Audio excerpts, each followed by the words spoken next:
You know, the Great War was mainly known for its European fronts and trench warfare. Although that wasn't the only big thing marking the history books.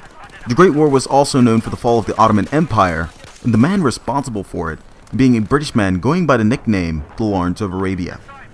Hello YouTube, it's Flowgunner here, and today we're going to take a look at a brief history of the Lawrence of Arabia and tell you about who he was, what he did, and why he's being featured in the Battlefield 1 pre-order pack. And again, I'm not a historian, so if I miss some important details that weren't included in this video, please leave it in the comments down below, and I greatly appreciate it. So, without further ado, let's get down to this video. So the Lawrence of Arabia, otherwise known by the name of Thomas Edward Lawrence, was a diplomat, a British military officer, and an archaeologist who became famous due to his works in the Middle East.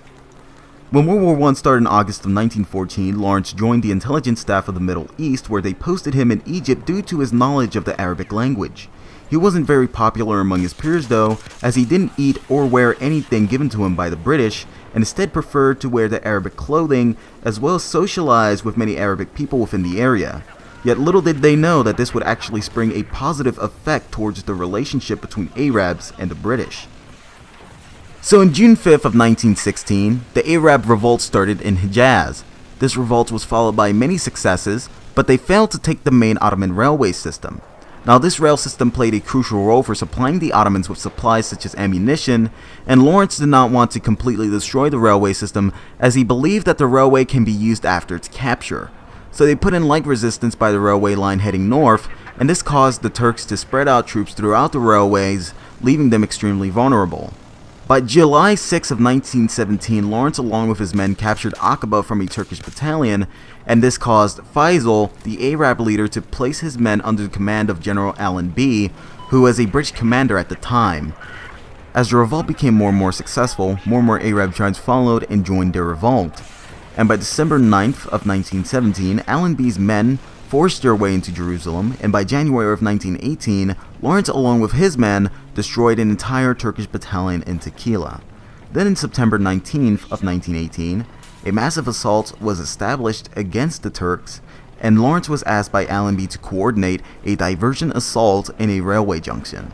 Lawrence's assault was deemed successful, and Allenby was able to take over the city of Damascus. As a result, the Turks were severely weakened, and on October 31st of 1918, an armistice was concluded and the Arabs won the revolt. Now by this time, Lawrence became a very well-respected officer even amongst Arabians. This is very important to note, as the British didn't even stand a chance against the Empire, as they really needed the extra numbers the Arabians provided. And with Lawrence gaining a very mutual understanding and earning their trust, this led for them to comply with the British and help fight the Ottoman Empire. Now after the war, like many soldiers, Lawrence's body had grown tired and aged within the sands of the Middle East, and not to mention the fact that he worked possibly harder than any other that fought on the revolt, which did not help his overall health.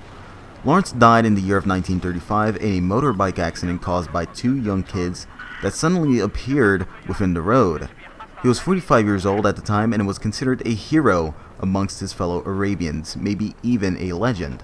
When buried, he was buried with 4 of his medals, of which was the Order of Bath, the Distinguished Service Order, the Legion of Honor, and the Cross of War, which was given to him by the French. And that struck the end of the story of the Lawrence of Arabia. You know, it's very interesting how DICE did their homework, and by featuring the Lawrence of Arabia in the pre-order pack, it really showcases the fact that World War I wasn't really all about trenches and the Eastern Front. There were other interesting settings that took place during the war. But anyways, this is all I really had to say for this video. I hope you guys liked it, and if you did, be sure to hit that like button down below. And if you want to be updated with any of my future content, be sure to hit that subscribe button, or check out my Twitter page in the description down below as well. Anyways, this has been Flowgunner, and I'll see you next time.